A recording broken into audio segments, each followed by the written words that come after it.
2500年前，释迦牟尼佛涅槃火化之后呢，出现了很多晶莹剔透、色彩缤纷的舍利。受感于佛法无边的摩罗族人呢，就在佛陀火化的地方修建了一座涅槃寺，用来供奉佛陀舍利。这个时候来了8位国王，恳求呢获得一份舍利用以供养。这些个舍利乃是释迦牟尼佛的真身遗骨，乃是无价之宝。不仅地上的国王想要，就连海里的龙王、天神对此也想要。经过协商之后呢，将佛陀舍利分成了3大份，分别送给了神族、龙族和人族。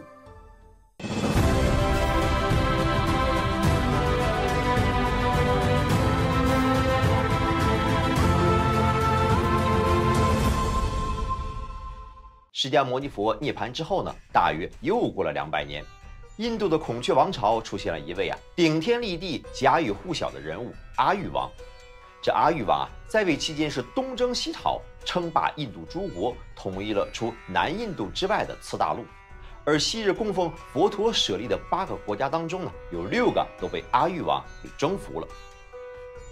阿育王在继位的第8年，厌倦了战争，自感杀孽深重的他，发自内心的虔诚忏悔而皈依佛门。此后呢，阿育王更是萌生了要大力弘扬佛法的念头。于是从6国的佛塔当中呢，取出佛陀舍利，分成了84000份，分别装进了宝函中，派出僧团呢送往当时的很多国家。根据《历代三宝记》记载，公元前246年，僧人施利房呢率领一支由18名僧人组成的僧团呢，奉命护送佛陀舍利前往中土。经过3年的长途跋涉，僧团穿越了36个国家，最终于公元前243年踏上了中原的土地。这天，由于天色已晚，僧团就在陕西美阳的一处山林中休息。这2000多年前可没有现在的照明设备，大家伙的作息时间呢都是跟着太阳走，太阳一下山，大家便倒头就睡。这时漆黑的夜空中骤然升起了一团五彩祥云。正在睡梦中的施利房呢，也仿佛被某种神秘的力量唤醒，睁开眼，看见夜空当中居然出现了如此奇妙的景象。就在施利房暗自窃喜时呢，不知从哪儿冒出了一位老者。这老者全身透亮，整个身体如同被一圈金光所笼罩着，一看绝非凡人。在老人的示意之下，施利房呢跟随老者来到了一处高坡之上。这时老者说道：“此次中土之行，不要急于献出舍利，要等到人们都相信佛法之后才可以让佛陀灵骨见世。”这话音刚落，还没等施利房回过神来，老者呢就化作了一道金光，唰的一下消失得无影无踪。这时施利房才惊奇地发现，自己所站的地方不知什么时候居然鼓起了一个大土堆。既然有神人指路呢，就应该听从神的安排。于是赶紧跑回来，唤醒僧团成员，将自己刚刚经历的离奇遭遇呢告诉了僧团的其他人。这有人就说了：“我们可是孔雀王朝的使臣不远万里才来到中土，眼看着使命就要完成，就可以回去交差了，怎么能轻易就被一个老头给阻止了呢？”也有人说这老人八成是魔道幻化来骗我们的吧，为了呢就是让我们前功尽弃。面对大伙是各执一词，莫衷于事呢，最后还是施利房拍板，决定就把这佛陀舍利呢先埋藏在土堆之下，等见过中土的皇帝之后呢再做决定。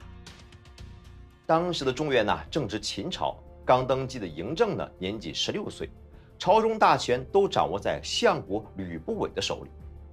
当施利房等一行僧人表明来意之后呢，还没等嬴政开口呢，这吕不韦呢就将众僧人呵斥了一顿，并说他们是胡僧妖言惑众，一声令下，把僧人全都关进了监狱。没想到吕不韦这么一闹腾呢，僧人们突然想起了之前那位神秘老者的事先提醒，暗自庆幸，好在没将舍利直接献出，否则这群人说不定一犯浑，将如此珍贵的舍利当成垃圾随手扔掉也说不定呢。就在众僧人用家乡话窃窃私语时呢，眼前突然出现了一位金刚，劈开了牢门，将他们带出了监狱。虽然施利房一行人成功逃离了咸阳，可随后又开始犯愁了。接下来是回印度复命，还是留在中原呢？最终商量的结果是全都留下来。不过呢，每个人都要选择一个地方去弘法。等到来年释迦牟尼佛诞辰的时候再回到美阳一聚。只是世事难料，在战国乱世，这次离别竟然成为了彼此的永别。僧人们和他们带来的佛陀舍利，就此成为了一个神秘的传说。时光飞逝，距离施利房来到中原，一转眼已经过去了300年。这时，中原大地迎来了大汉 CEO 汉明帝的高光时刻。这一天，汉明帝梦见一位高大的金人头顶上放出光明，眼见有金人从天而降，落在大汉王宫，这汉明帝哪敢怠慢呢？赶忙整理好了自己的衣袍，毕恭毕敬地去迎接圣人。可再一眨眼，圣人化作了一道金光消失了。这圣人是来无影去无踪，也没留下一句话。汉明帝一着急，将自己从梦中惊醒。原来是一场梦。可这梦境中的圣人又代表着什么意思呢？汉明帝赶忙传召，召集群臣为自己解梦。朝中最有学问的大臣傅毅则说道：“这西方有一位得道的圣人叫佛陀，这个梦是在昭示陛下应从西域引入佛法，则能保大汉国运长盛。”汉明帝一听是龙颜大悦，赶紧派人西行寻求佛法。永平10年，迦叶摩腾与竺法兰与白马驮经来中原，是为佛法传入中原之年。第2年，也就是公元68年，中原第一座佛寺白马寺修建竣工。记性好的小伙伴可能还记得呢，之前咱们可说过，佛陀舍利还埋在美阳呢。这300年来无人问津，先前入华的僧人也早已不在人世了。那么地下舍利什么时候才能够重见天日呢？时间来到白马寺竣工的80年之后，此时安西国的高僧安世高来到了中国。这天夜里，安世高在美阳的一处破茅屋内休息，突然一道璀璨的霞光是平地升起直冲云霄，紧接着一片红光冲天。这安世高随即意识到霞光升起的地方非同寻常，赶紧跑过去查看。在这霞光的指引之下最终埋藏了300年的舍利得以重见天日。一同挖掘出来的还包括佛指舍利在内的19份佛陀舍利和记载整件事情的梵文青砖。这时大汉天子已经换成了汉桓帝刘志。汉桓帝听闻传世珍宝佛陀舍利竟然就在中土，当即下旨在全国修建寺院宝塔供奉舍利。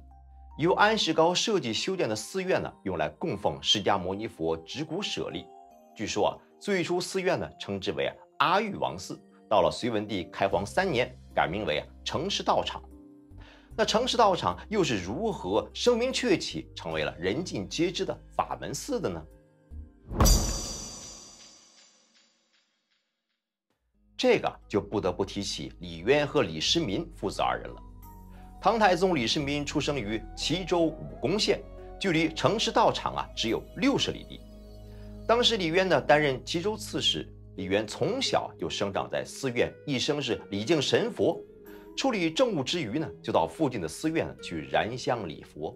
这李世民自幼体弱多病，李渊就去寺院烧香礼拜，为儿子求取平安。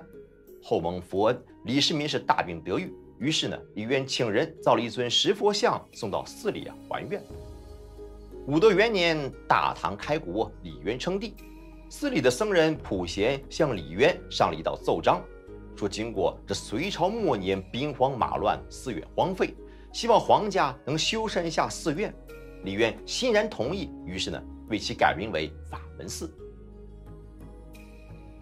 大唐武德2年，秦王李世民带兵讨伐薛举叛乱，在扶风是大战敌军。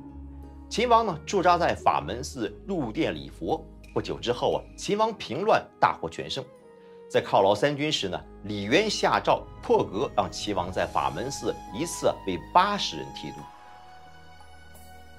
到了贞观5年，齐州刺史张德亮奏请唐太宗开启法门寺，瞻仰佛陀真身舍利。唐太宗是大笔一挥，准奏。自此开启了大唐历代皇帝礼佛先河，也是从贞观5年起，大唐是每30年打开一次寺塔，取出佛之舍利呢，以供僧俗大众礼拜瞻仰。瞻仰佛之舍利的盛况啊，以及出现的神奇异象，在法院珠林记载中有这样的描述：放在高处的舍利啊，前来瞻仰的僧俗，每个人看到的景象都不一样。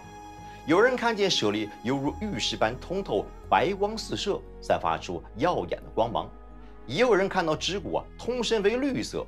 有人呢，则会看见有佛的形象立于半空，或者呢看见菩萨，或者看见红色光芒。当然，也有人呢啥也看不见。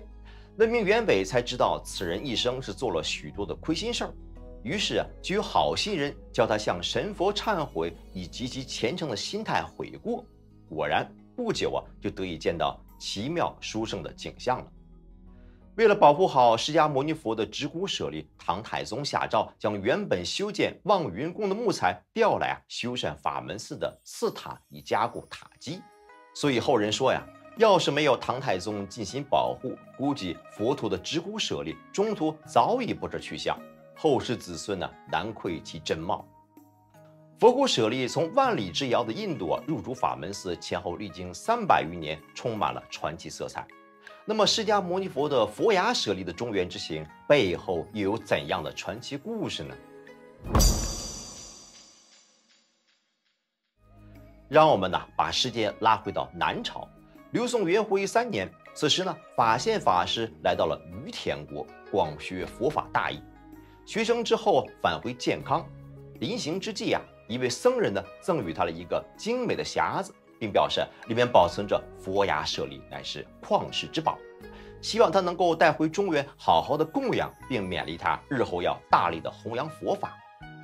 法宪将佛牙带回到中原之后感到这宝物稀有难得，唯恐引来不必要的争端，一直不敢告诉任何人。直到齐武帝永明7年6月的一天，这一天齐武帝的次子净灵王萧子良梦见自己来到了定陵，前去拜见高僧法宪。在梦中，净灵王看到法宪卧在病榻之上，于是上前对法宪说道：“生老病死这4种苦，即便拥有5种神通之人，也是逃脱不了。法师您除了衣钵之外，还有这么一件珍藏的宝物，能否献出来做功德呢？”贫僧的库存里确有一件无价之宝，现如今我以恭敬之心将此宝物托付于你，劳烦您自己去拿吧。于是净灵王打开法宪的柜子，开始翻找。此时一个小匣子竟然悬浮在半空当中。净灵王见状，急忙打开匣子，只见匣子内放射出光芒，光芒之中一尊佛像是若隐若现。梦到这儿净灵王便从梦中醒来。在梦境的提示之下，净灵王只好是将信将疑的派人去拜访一下法宪，并转述了自己做过的那个奇怪的梦。最后恳请法师献出稀世珍宝。由于事出突然法宪对净灵王的要求不明所以，而一时语塞。不过很快自己就恍然大悟。自从得到佛牙舍利之后自己一直是守口如瓶，不曾对外界吐露半点消息。如今净灵王竟在梦中得到神佛点化而找到自己，看来是时候让传世之宝佛牙舍利重见天日了。于是亲自把佛牙舍利送到了净灵王府。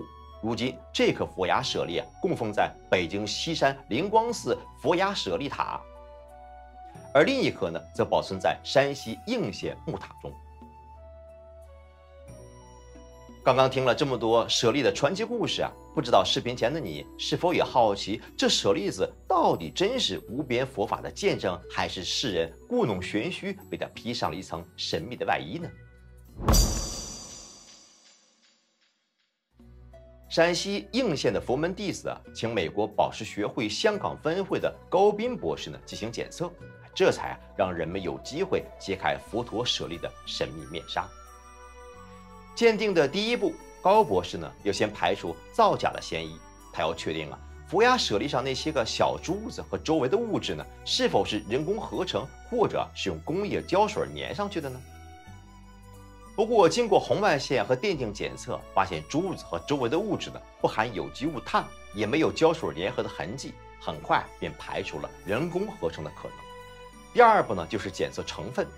高博士用电子探针检测出舍利子由多种元素组成，其中呢碳元素占99.97%，另外还有微量的硫、锌、硅、锶等成分。如此大比重的碳元素几乎与钻石的成分相吻合，这让高博士的内心感到无比的诧异。难不成佛骨舍利真的就是人们千百年来所传说的金刚不败之物吗？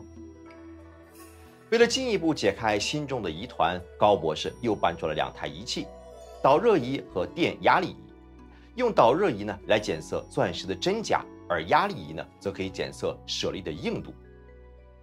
结果在2000吨常驻的重压之下，舍利子居然是完好无损。高博士震惊的是目瞪口呆，没想到佛陀舍利竟然真如金刚般坚硬。